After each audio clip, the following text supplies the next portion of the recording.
नमस्कार, स्वागत है आप सभी को। आज की विषय है सबसे बड़ा भक्त कौन। एक बार फिर देवर्षि नारद के मन में यह अभिमान पैदा हो गया कि वे ही भगवान विष्णु के सबसे बड़े भक्त हैं।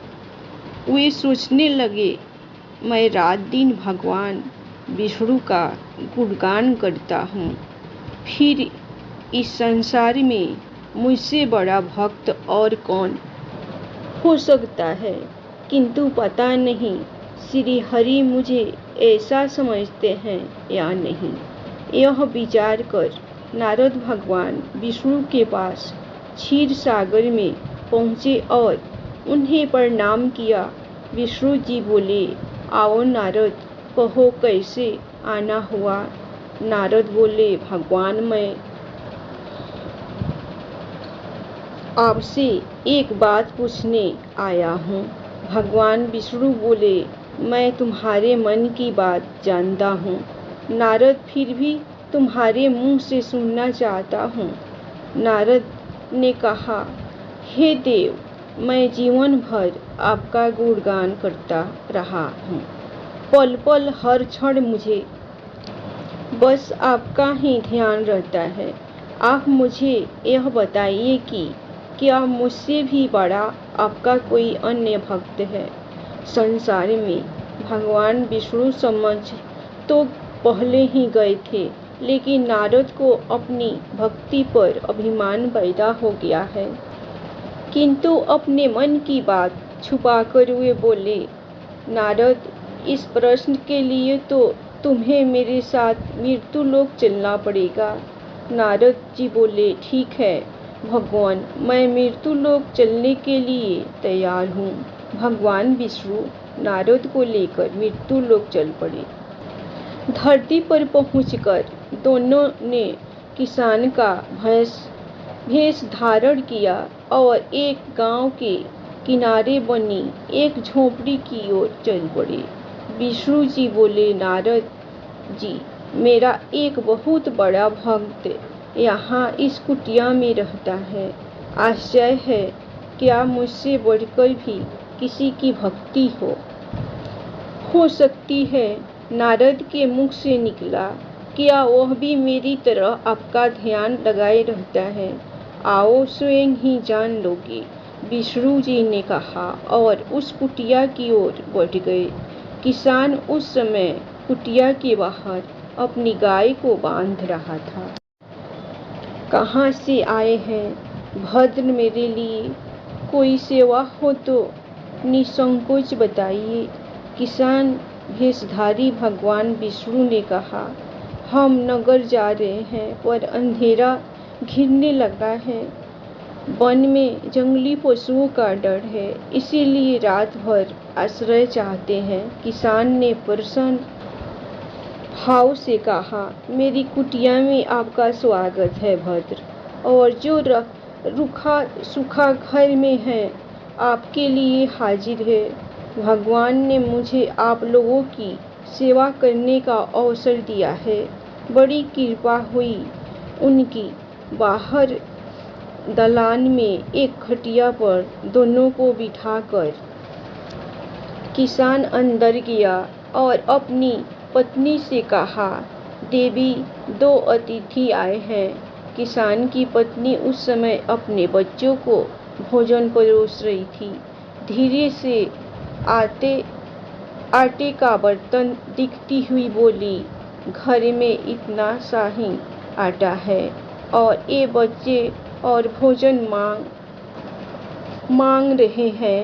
किसान बोला, कोई बात नहीं, हम अतिथियों को भरपेट भोजन कराएंगे। तुम बच्चों को आज काजी बनाकर पिला देना। नारद और भगवान विष्णु ने उन दोनों का सारा वार्तालाप सुना, फिर भी परीक्षा के लिए भोजन की थाली पर बैठ गए। जब दोनों भरपेट भोजन कर चुके तो नारद सोचने लगे, यह सीधा साधा गृहस्थ भगवान का सबसे बड़ा भक्त कैसे हो सकता है। उधर श्री हरि ने किसान से और भोजन लाने की फरमाइश कर दी। बोले, मेरा पेट अभी नहीं भरा, क्या और भोजन मिलेगा। किसान रसोई घर में गया और जाकर पत्नी से पूछा, कुछ और भोजन बचा है क्या। पत्नी बोली, बच्चों के लिए काजी बनाई है, बस वहीं शेष है। विष्णु और नारद वो भी पी गए। किसान और उसके परिवार को भूखे ही सोना पड़ा। भूखे बच्चे माँ का आंचल थाम कर उठे। माँ, नींद नहीं आ रही है, मुझे बड़े जोर की भूख लगी है। पिताजी ने उन अतिथियों को कांजी भी क्यों पिला दी। किसान ने बच्चे के सर पर हाथ फेरते हुए कहा, अतिथि को भोजन कराना स्वयं विष्णु भगवान को भोग लगाने के समान है बेटा। बाहर दलान में दोनों अतिथि अलग अलग बिस्तरों पर लेटे हुए थे। भगवान विष्णु ने कहा, तुमने सुना नारद, किसान और उसके परिवार को भोजन नहीं मिला, फिर भी वह मेरे गुणगान कर रहे हैं। यह तो कुछ भी नहीं है, मैंने तो कई दिनों तक भूखे रहकर आपका स्मरण किया है।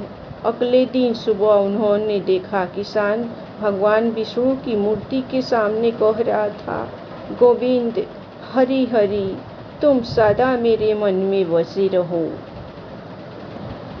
बस मुझे कुछ और नहीं चाहिए। फिर दोनों अतिथियों से बोला, हरि की बड़ी कृपा है, बड़ी जग का रखवाला है। प्रभु की दया से रात को कोई कष्ट तो नहीं हुआ। जब तक आपका जी चाहे तब तक आप दोनों यहाँ रहे। मैं खेत पर जा रहा हूँ।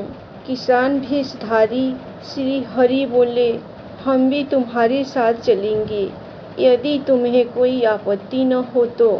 नारद और विष्णु भगवान किसान के साथ उसके खेत पर गए। किसान बोला, यही है अपना खेत, अब मैं अपना काम करूँगा। गोविंद हरि हरि। नारद बोले, तुम तो सत्पुरुष हो, भगवान के बड़े भक्त हो, हर घड़ी उनका नाम लेते रहते हो।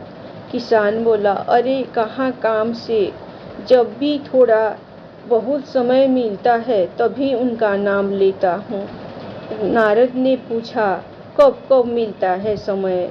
किसान बोला, सुबह उठता हूँ तब, रात को सोता हूँ तब, और दिन में जब भी काम से समय मिल जाए। ओ समझ नारद के मुख से निकला।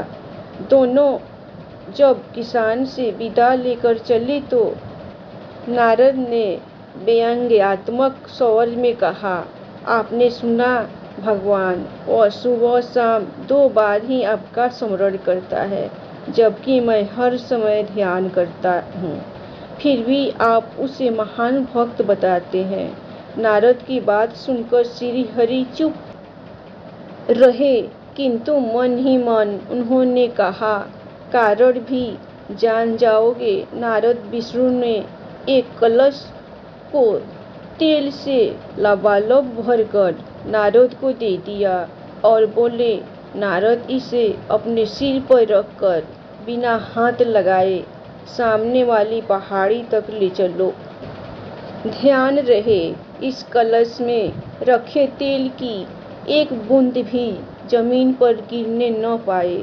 नारद बोले, यह काय सहज तो नहीं है। यह कहकर नारद ने कलश सिर पर रख लिया और पहाड़ी की ओर चल दिए। नारद पहाड़ी तक गए और लौट आए। विष्णु जी बोले, लौट आए नारद, ठीक है, अब यह बताओ कि इतनी दूर जाने और आने में तुमने कितनी बार मेरा स्मरण किया। नारद बोले, एक बार भी नहीं भगवान, करता भी कैसे, मेरा सारा ध्यान तो तेल और कलश की तरफ लगा हुआ था।